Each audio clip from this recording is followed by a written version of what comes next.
As the conflict enters its fourth week, attacks have continued around the region, including in Iran and Israel. Our World News correspondent Joe Inwood has our first report.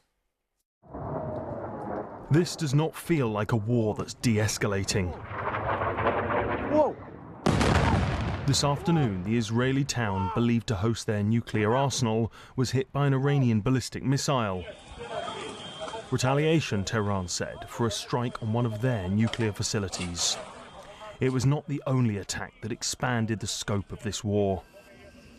Iran fired 2 ballistic missiles at the UK-US base on Diego Garcia, around 2,400 miles from the Iranian coast. Although neither hit their target, it is far further than their missiles were thought to be able to reach. We've seen the latest in Iran's reckless strikes aiming at Gulf partners, at international shipping, at allies and British interests as well. And that is why we have continued to support defensive action. There had been some speculation as to whether the missiles could have reached that far. The Israelis say the threat was real. Iran launched a 2-stage intercontinental ballistic missile with a range of 2,500 miles towards an American target on the island of Diego Garcia. These missiles were not intended to hit Israel. Their range reaches the capitals of Europe. The full scale and capacity of Iran's ballistic missile program has long been the subject of debate. Today, some of those questions have been answered. It shows that the radius of action Iran has is much bigger than people thought. It brings potentially European cities into target range, unlikely as I think that is at the moment.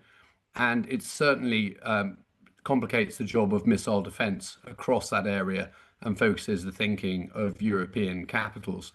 It also shows that Iran is able still to surprise the US and Israel, I think, 3 weeks into this conflict. While the missile threat may cause the most alarm, it is the war's economic cost that is more significant. That comes primarily from the effective closure of the Strait of Hormuz. Today, the US said they destroyed a key Iranian base. We not only took out the facility, but also destroyed intelligence support sites and missile radar relays that were used to monitor ship movements. Iran's ability to threaten freedom of navigation in and around the Strait of Hormuz is degraded as a result. But Iran says it's not just military targets the US and Israel are striking. This was the port of Bushehr, near the strategically important Kharg Island.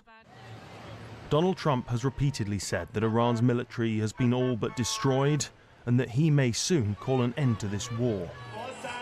But today's development suggests that Iran has no intention of letting Donald Trump declare a quick victory.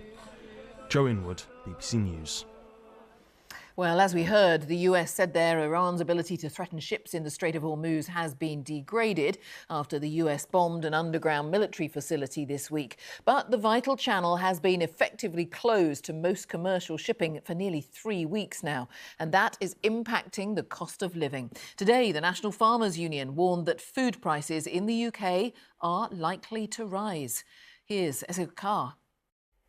The reason the conflict in the Middle East is having such significant economic repercussions is largely down to this: the Strait of Hormuz, a key shipping channel where 1/5 of the world's oil and liquefied natural gas, or LNG, usually passes through, and 1/3 of global fertilizer supplies. There's now a warning on how that squeeze is filtering through to farming and food production, putting pressure on supply chains, which farmers say will lead to higher costs. Obviously increased freight costs because of the massively increased energy costs and fuel prices. So that's going to be a direct impact that's going to happen immediately. For things like our glasshouse production of peppers, cucumbers, tomatoes, gas may be 30% of the production costs. And if you haven't got that all hedged, it's more than doubled. So significant cost increases there. And farmers are making such low returns on the product that we're producing that we cannot absorb these costs. Food prices are a key component of overall inflation, and the Bank of England's warned that this new shock to the economy could lead to inflation going up. That's brought with it uncertainty over interest rates too, with the mortgage market already responding. Since the start of the conflict, the average cost of a fixed-rate mortgage has risen, and more than 1,400 deals, around 1/5 of the market, have been withdrawn. Today, we learned almost 700 of those were pulled after the bank's decision to hold interest rates on Thursday.